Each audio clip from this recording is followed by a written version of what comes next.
hey, let's see how boring Spawn 6 could possibly be. I mean, is it boring? I don't know. I mean, if you look at the sales charts for the first year or two, and for how long, Spawn was always at the top of the sales chart. So it was connecting with people somehow. And I was collecting it, honestly, just because of the artwork. I've said often how McFarlane's writing it's just awful.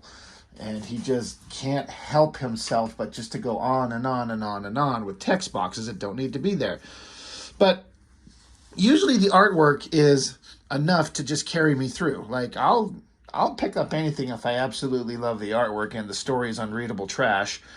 You know, you ideally you want both things to be there. You want the art to be good, you want the story to be good. But well, if the story's shit, at least make it visually awesome. And I think that's what was really going on here with Spawn. I mean, for a bunch of teenagers reading these books at the time, most of us didn't know what the hell a good story was. I mean, we didn't know shit. But we just were impressed by explosions and stuff. That's a pretty awesome explosion. I'd actually really like to see the black and white artwork of that explosion. I don't dislike the coloring, but it's weird coloring. Like, is that what an explosion looks like? I mean, I don't know. I mean, it's a comic book. We're not here to see reality. We're here to see exaggerated, cartoony, superhero silliness. I don't know. But that does not look like any kind of explosion in real life, but it's still kind of interesting, I guess. Story, pencils, inks are McFarlane, letters, and editor, or Orzakowski. I mean, what is he going to do as an editor? Just check McFarlane's spelling? Story consultant, Terry Fitzgerald. That's interesting. Dedicated to Stanley. Respect. November of 92. I'm not going to bother trying to read any of this text because it's not, you know what? I'm not going to make that promise. I might actually end up reading some of it because some of it's just so over the top stupid. But generally speaking, what I'm getting at is you don't need to read it because there's nothing there of any real relevance. It's Sicily, so you know we're not in the United States and blah, blah, blah. Things are going on. Something explodes. This is kind of, I mean, for like a master letterer, why would you put the big boom and then this SKKBM and then what? You don't even know what it says, and then put the text box right on top of it. They're just layered on top of each other. I don't know anything about lettering, but that's kind of stupid. You can't read whatever these sound effects are supposed to be. Is it just BM, BM, BM, R, K, B, B? I hate lettering like this. I got to be honest. I know I'm in the extreme minority, but I would never have that lettering or sound effects at all. I see this explosion in my head, I hear the explosion. I don't need to see a boom, it's like the sound of somebody puking. And then they layer this mindless text box right on top of it. It's really stupid. I don't like sound effects. And then, oh, here we go. All they needed was their one-man wrecking crew. He says, I love this job. Overtkill. In whispered voices, some call him Overkill. It has to do with his tendency to go beyond the necessary means. So I just very recently did this book. And in this book, all these dummy superheroes, they start out fighting Overtkill. And I was saying how I was pretty certain that the way Overtkill was introduced here was almost exactly the same way that he was in the first comic he was ever in. It's basically it. He's in the midst of an explosion, getting shot at, giggling and happy about what he's doing. So I wasn't wrong. It's still boring and kind of dumb. But, you know, McFarlane always going to do some detailed art. But this is like, Image Comics is known, especially in certain studios, for having just the most ridiculous, over-the-top, stupid costume designs. And not that it's a costume. A costume implies an outfit put on with specific, like, design choice by the character itself. Like, I've got bitten by a radioactive spider. I can cling to walls and whatever. I'm a spider, so I make a costume you know, Spider-Man. Great. I mean, this is just some like weird armored getup that is just, it makes no sense. It's stupid. I never mind all the debris and rubble that McFarlane draws. As he emerges, wraith-like from the flames and destruction, his name becomes an understatement. So all these guys shooting at him. This is interesting with him holding his hand out to deflect the bullets. But there's a kind of a storytelling goof up here, I think. I mean, not a goof up. It just depends. Like, from a storytelling visual flow, you got the soldiers, I guess. We don't see them. We don't see them on page 1. It's an explosion. We don't see them on page 2. We just see the bad guy. We just see gun barrels pointing. And they're shooting this way at Overtkill. And then now he's holding his hand out. So it's like Overtkill's over here and the enemies he's fighting are shooting this way. Honestly, this panel should be flipped. For like, yeah, I mean, they call it the 180 rule. Is that what we're kind of referring to here? Just from a storytelling kind of perspective, if you got one character over here and other characters over here, roughly speaking, kind of keep that kind of same motif in your panel layouts to let the flow of the story make sense. So young me never would have noticed that, never would have saw it, and no, it did not disrupt the flow of the story to me. So if it didn't disrupt the flow of the story to teenage me, is it that big of a fucking deal? Except to anybody except people who make comics and try to follow the rules? These are questions to which I do not have answers. All I know is the way I would have done it drawing it now, I would have had this panel flipped if I had to do it this way. So here we see the soldiers. The army has dealt with Overtkill in the past. That's why they've arrived with enough firepower to engage the enemy battalion. Today's engagement, though, is also a few sandwiches short of a picnic. Overtkill cannot be damaged. Enhanced text, so you have to read it louder. The message finally sinks in. That is like some of the stupidest writing I've ever heard. Is there a few sandwiches short of a picnic? Come on, Todd. Interesting soldiers. Overtkill tells them to try running because they are shooting at him. So smashes into him. They just keep unloading with a gun. It's not hurting him. And so after he smashes everything, he tells him to get out of there before he gets mad. So then you see in the distance, there's like 1,000 soldiers and this giant gun. Now, I always kind of put this challenge, like me as a guy who's read comics forever and draws and that type of stuff. It's one thing to show this panel to me, but if I were to take this panel to someone who's never read a comic book and ask them, what is this? They might be able to like, okay, that's a hand, but then what's this? And they're like, would they be able to identify that as an ass cheek and a lower leg? And I don't think so. The text. Yeah, they're saying this thing can wipe out 2 city blocks. Better hit them the first time. They don't want to put this giant gun into action. The point becomes moot as Overtkill leaps high into the air and comes crashing down directly on the KP-211AF4 Special, a.k.a. the Silver God. There are reasons why the Mafia is able to hold on to power. You know, if we just remove all these text boxes, just get rid of them, and just have what people say, I think this reads as a better story. But I've said over and over, McFarlane feels like to be a writer, he has to write a lot of words, because that's what writers do. You write words.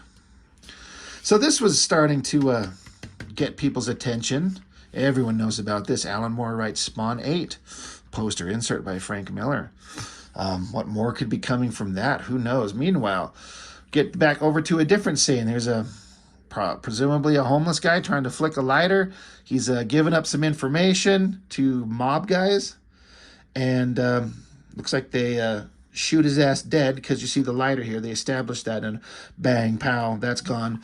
So they're getting some information from homeless guys and then shooting him dead. So that's fun.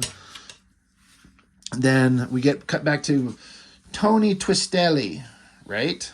The mob boss guy, this big fat tub of lard, carrying a toothpick, big shit-eating grin. Like, I get the idea of what they're trying to do. He's evil and he's slimeball, but I always thought he was kind of lame.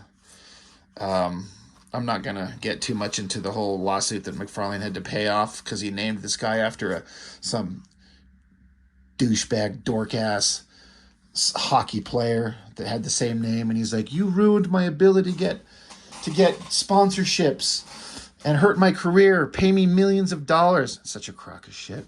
Fuck that skater. But didn't care for the mob boss guy. Then we go back over to more homeless guys. Now, artistically, I'm actually really liking this page. Everything else so far has been either kind of serviceable but bland, or I mean, this kind of an okay page, but all this fighting and this explosions and battle, I'm not really particularly interested in. But this, I like the heavy shadows on the homeless guys. I guess, I mean, the lighting, or rather the coloring on this, the highlight on his face, because there's presumably some kind of campfire or some shit like that. Spawn's side view of his mask with this giant beak of a nose, and I hate this little tiny lip thing poking out there. It's a little tiny subtle thing there, but I think McFarlane kind of latches onto that. I honestly can't remember if he's done that before in previous books, but he leans into that, and then Capullo does, and I just hate it. It's so stupid. I hate the cartoony nature of it. I can't explain to you why. Bugs the shit out of me. Sorry, I didn't mean to go on a rant there, but yeah, this giant beak of a nose. When you see Spawn in profile, oftentimes McFarlane will draw Spawn the same way he draws Spider-Man, which is kind of like a flat mask, but also he'll flip over and draw this nose, but what a thick-ass nose.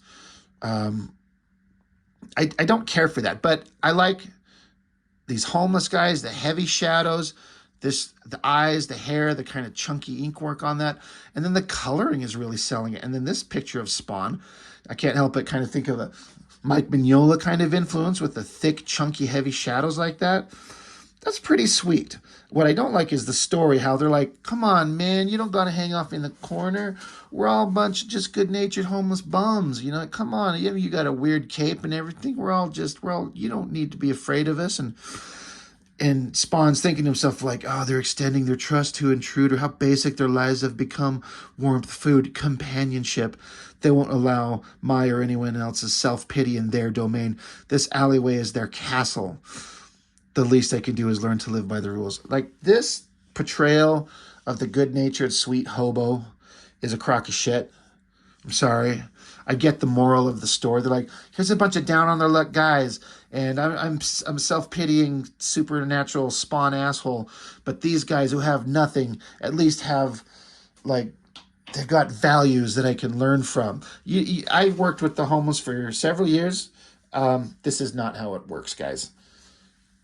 I mean, I'm not going to lump everybody into the same category, but it's just nothing but mental illness, alcoholism, and drugs, with very few exceptions. I mean, people who are living on the streets, this is not just like, I can't get a job. You know, I'm speaking in broad strokes here, but this is just, even at the time, I'm like, is this what homeless people are like? They're just a bunch of good dudes? Yeah, don't go wandering down an alleyway full of homeless people. I swear to God, you don't want to do that. Anyway, so Spawn decides he's going to tell them a story. Gentlemen, if you don't mind, I'd like to share a story with you. And he proceeds to tell a story about his former wife and the guy she's married and the baby that they had. And, it's a cutesy scene. They're kind of being cute with the kid. That's fun. Whatever. Back over to another scene in a ghetto of displaced humanity behind Port Authority bus terminal. They're looking around, these mob boss assholes come up to another homeless guy. They're like, excuse me, loser, may I have a word with you? And he's like, what? And like, oh, a smart ass, huh? Pow, shoots him right in the head. And they're laughing about how they're offing homeless guys. What they're doing is they're trying to find Spawn. They're trying to flush him out. And so like, well, he hangs out in these areas and apparently hangs out with homeless people. So if we start executing bums, maybe we'll get him to show up. And guess what? That's exactly what happens. So you got the one guy, as he's walking and the panels progress, he gets farther this way into the panels, but his buddy disappears with him, or disappears from him, and then Spawn appears behind him. Now, this is like weak shit right here. For a guy, McFarlane, who's known for drawing incredibly powerful, interesting, dynamic images, he's just standing here pointing his finger at him. And the text is so stupid. It's like, your friend is dead. It's just you and me, coward. Now I want to know who's after me. And more importantly, why? Know what I mean? And then it cuts to a little newspaper thing here. It says, alley littered with bodies. 2 known felons among the corpses. That is weak sauce, man. That is weak right here. Neil Gaiman writes, Spawn 9, poster insert by Jim Lee. Boy, that is a... I mean, that's been covered in extreme detail over on Cartoonist Kayfabe, reading court transcripts and everything like that. But what a start of a horrible friendship between these guys. I'm sure it all started out with the best of intentions, but McFarlane kind of screwed himself over, and he's stupid. I'm not a huge fan of Neil Gaiman. I mean, he doesn't need my support, but I don't know. Back with the mob boss, guys. This is something that McFarlane does good. He can do different caricature faces of a bunch of different old dudes, and they all look very distinctive. And that's a tricky thing to do. I can't do that very well at all. But this fat asshole, I hate this guy. And then look at this hand here. It looks like his foot. It looks like he took his shoes and socks off, and he's reaching up with this foot to grab this toothpick out of his mouth. These little fat, chubby little fingers. That's the first thing I thought when I was kind of flipping through this before I started recording. Like, oh, it's his foot. And then, oh yeah, he called in help from Sicily. Who could it be? Crunch. Oh, there he is. May I present the solution to our problems? Because Spawn's been fucking with the mob boss's dealings or whatever, right? So we're going to call in Overtkill. And he, of course, he walks through the wall and does a Looney Tunes silhouette shape of his body through the wall. So fucking stupid.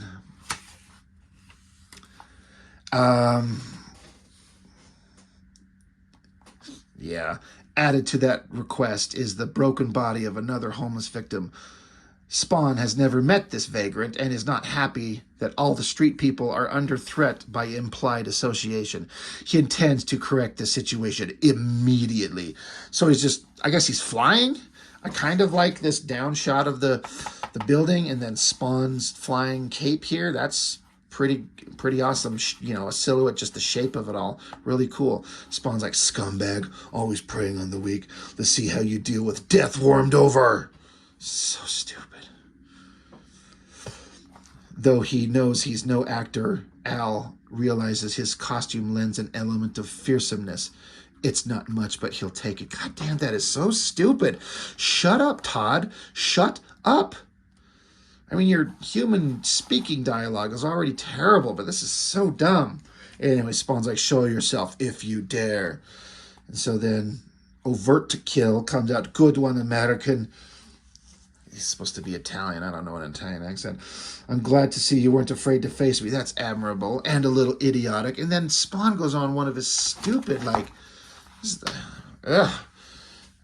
someone should just rewrite these issues, like wholesale. Just give them to somebody else. Give these to Alan Moore. He wouldn't do it, but Spawn here, he's like, don't puff yourself up on my account. I'm here because otherwise you'll just continue to beat bag ladies to a pulp. What a hero. You got a problem with me? Then here I am. Though for the life of me, I don't know what I've done.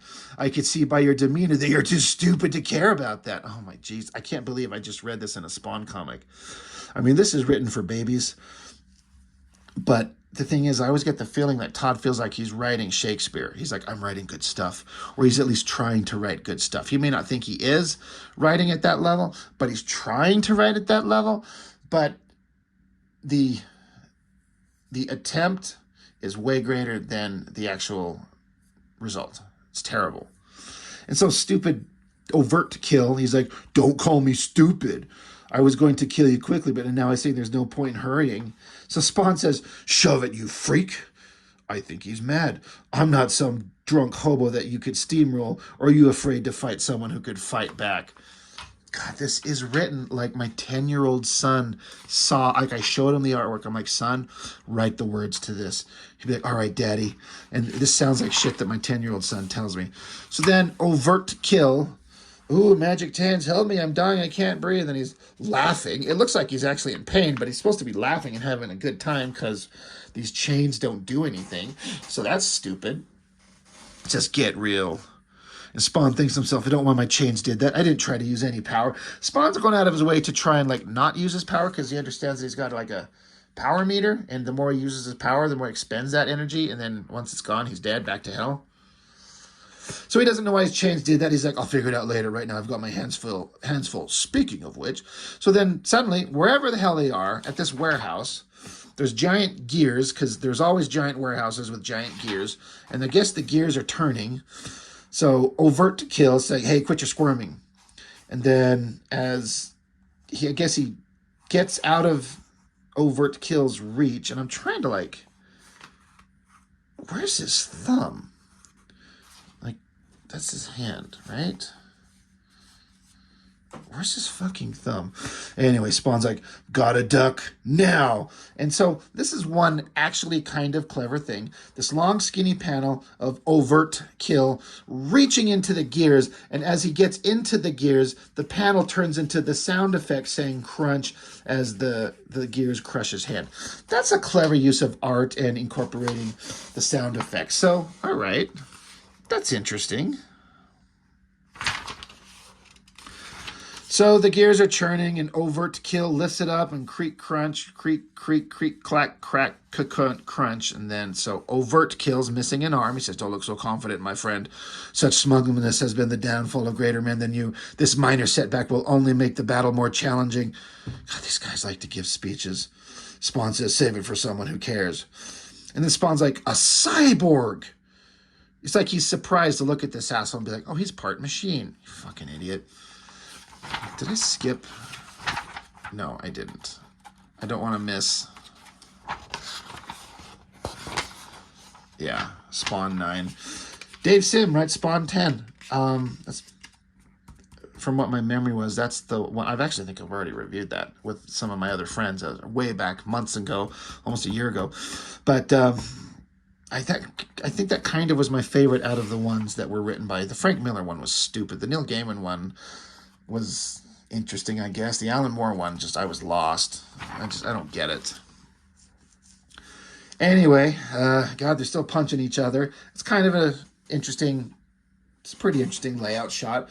Slugging them here, knocking Spawn back, bunch of debris and rubble. So here's Mcfarlane incorporating, like, no panel borders, but just the action and movement and debris and capes to kind of separate the visual panels. So it works. That's where he excels. It's pretty artistically interesting. That's awesome. Another, incident of Mcfarlane, I'm going to do some crazy panel layouts with all these weirdly shaped panels and how they arc around this way to bring it out of the page here as Overtkill keeps pounding ass on Spawn, and Spawn's either not fighting back or he can't fight back. I guess he's just, like I was saying, he's trying to not use his magic power. So what else does he have besides his chains and his cape? So interesting panel design. It's visually cool. Pointless, but cool. Frank Miller writes Spawn 11. So there's Spawn, his ass is beat, and Overtkill thinks he's like, okay, good, we're done. I'm done with this. Fuck this guy, I'm out of here.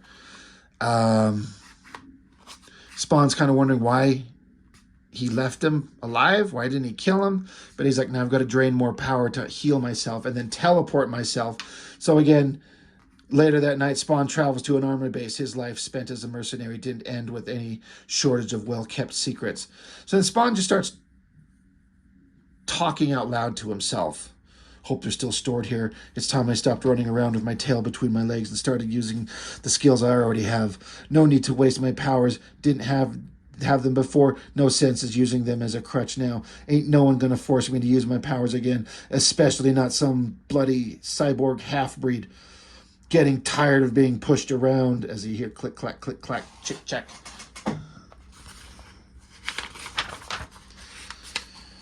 And Spawn says, I'm better than that. Okay. I guess, again, whatever age I was when this thing came out. I'm sorry. I know I looked, what year? 92. So yeah, 15-year-old me was like, that's a pretty awesome picture of Spawn. Look at Spawn. It's a great design of the costume, the mask, the cape, and now he went all Rob Liefeld mode with belts of bullets and guns and shit. Way better than Liefeld ever did. I guess that's cool. Is it? I mean, I guess. Adult me doesn't think so. Like it's a fine drawing for sure, but a story. So overall, I just got to say, this is written terribly. This is just really stupid. Like, pretty artwork does not make a great book. Like I said, I'll pick it up for the pretty artwork, but the story, good lord. The following is Frank Miller's introduction speech to Jack Kirby at his 75th birthday celebration at the San Diego Comic-Con, August 13th, 1992. And that's Frank Miller just singing the praises of Jack Kirby and everything that he's done, how he's influenced everybody, how Marvel has ripped off Kirby and they need to start paying him. The only thing Marvel ever did right by Kirby was giving him a name. This is the king. So I like that. Marat Michaels of Brigade fame did a Spawn pinup. It looks like it says McFarlane, so McFarlane inks, I'm guessing. And it's not bad, really. I mean, you could almost, for like someone who wouldn't know, might look at that and just think it's McFarlane's artwork, honestly. The coloring is really cool. I like the highlight of the fire fist onto the figure. That works. The boring demon monsters in the background. And letters pages. I didn't bother to reread these because everyone's just blowing them or yelling at them. That's fine. That's cool. But, you know, I know McFarlane is controversial. And some people love him. Some people can't stand him. It seems like we rarely run into anybody that's kind of middle of the road on him. It's like, he's kind of all right. You know, it's fine. I don't hate him. I don't love him. People either seem to just be really into him or just can't fucking stand him. God,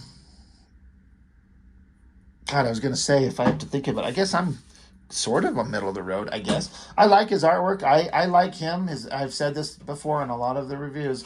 I like his no-nonsense attitude. He makes the kind of comics that he wants, and he draws what he wants, and he pursues his business interests, and I feel like he genuinely appreciates his fans, and he's made some big fuck-ups, and he's made a lot of enemies, and he's done a lot of stuff that people just will absolutely never forgive him for, which I think is kind of dumb. Like, get over yourselves, guys. But in the end, me liking the guy and respecting the guy's success and his, like, I don't know, he's alpha male shit, dude. He's gonna run, he's gonna be in charge of everything, he's gonna be successful, and I dig that, you know what I mean? But in the end, the work is the only thing that really matters to me, and this sucks. This Spawn stuff is just awful. If you just take the artwork and just give it to someone else who can write comics and just have them just rewrite the whole thing, I bet you would come up with something better. And I bet if I give this to my 10-year-old son, he'd come up with something at least as on the same level as this. In fact, I bet it would be more entertaining because it would be so goddamn off-the-wall weird. It'd be way more interesting. So anyway, Spawn 6, he's right at the top of the sales charts, and at the time, everyone's like, this is the gold standard of Image Comics. No, it's not. I mean, I guess it was. Whatever. If you like it, you like it. Anyway, that's it. That's all I got for now. Thanks for watching. See you next time.